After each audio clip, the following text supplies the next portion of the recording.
Turning now to Commitment 2012, he first started serving Honolulu as a deputy prosecuting attorney in 1978 and has served as Honolulu mayor for the past 2 years to fill out the rest of Mufi Hanneman's term. He supports the controversial rail transit system and is hoping to get re-elected by beating fellow candidates Kirk Caldwell and former Governor Ben Cayetano.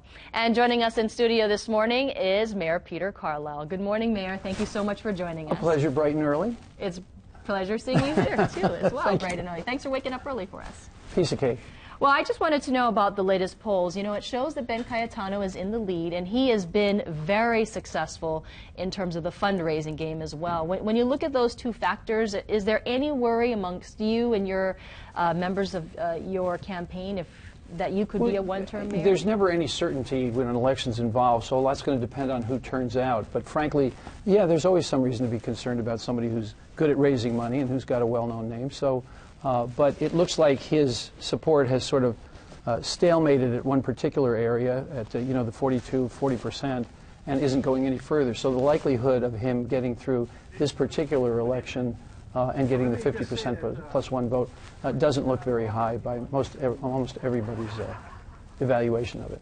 Let's talk about the rail project. And you actually brought some renderings in here which the public has not seen before? I haven't shown these to the public before, but if you go out there, you can see this any day of the week. I wanted to show you just exactly what kind of progress has been made.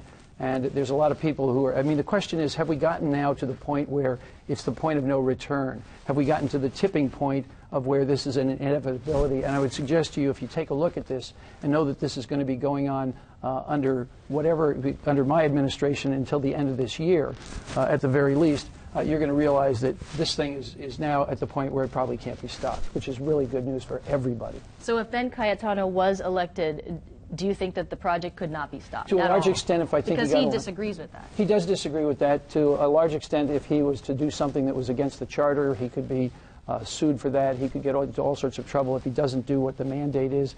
If he does something strange like put Panos in charge of the thing, and in terms of putting him as the head of the Department of Transportation Services, you could do all those things to throw a monkey wrench in it. And frankly, in the long run, it'll be irrelevant because the power has been taken away from the mayor and put into the hands of the Heart Board, which was the whole idea of having that creation of the Heart Board. So I surrendered the power that I had to them to let them make the right decision. So they've got this in their hands, and they are going to be moving forward with it, whoever's over there.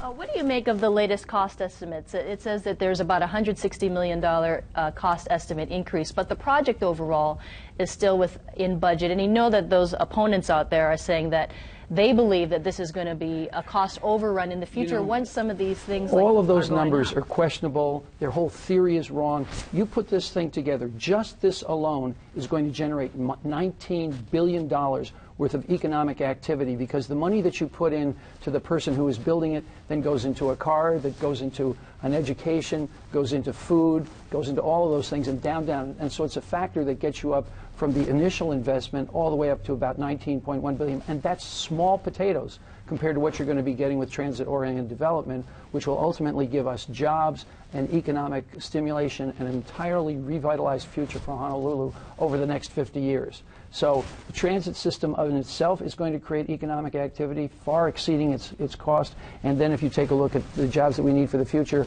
transit-oriented development is going to give us that for decades to come, probably the better part of this century. Over the last 2 years, what's been your most difficult decision as mayor, knowing full well that this is an election year and it could be unpopular with some of the voters? You know, there's a couple of them. Obviously, if you do something in Kailua and you do it instead of putting it off, the same thing with making sure that our train systems, our bus systems are running economically. You can't have empty trains, empty buses any more than you can have empty airplanes. I mean, it just doesn't work in the long run. So the most important thing to do is to make sure that we're making the right decisions in the long run, despite whether it's politically popular at the moment. And that's something that a lot of politicians put everything off until after the election year. We didn't have enough time to do that. If we wanted to get off to the fast start that we made, we had to get going right away and just carry it through, regardless of politics and regardless of timing. Well, Mayor Carlisle, I know it's going to be a very busy week for you, so we really appreciate you stopping here this morning. My pleasure. It's always a joy to see you bright and early in the morning, shining and smiling. All those Same here. Thanks a lot, Mayor. And fellow candidate and former Governor Ben Cayetano will appear here on KITV4 News this morning. That'll be tomorrow. The interview is at 6:05 a.m. And we interviewed Kirk Caldwell last week.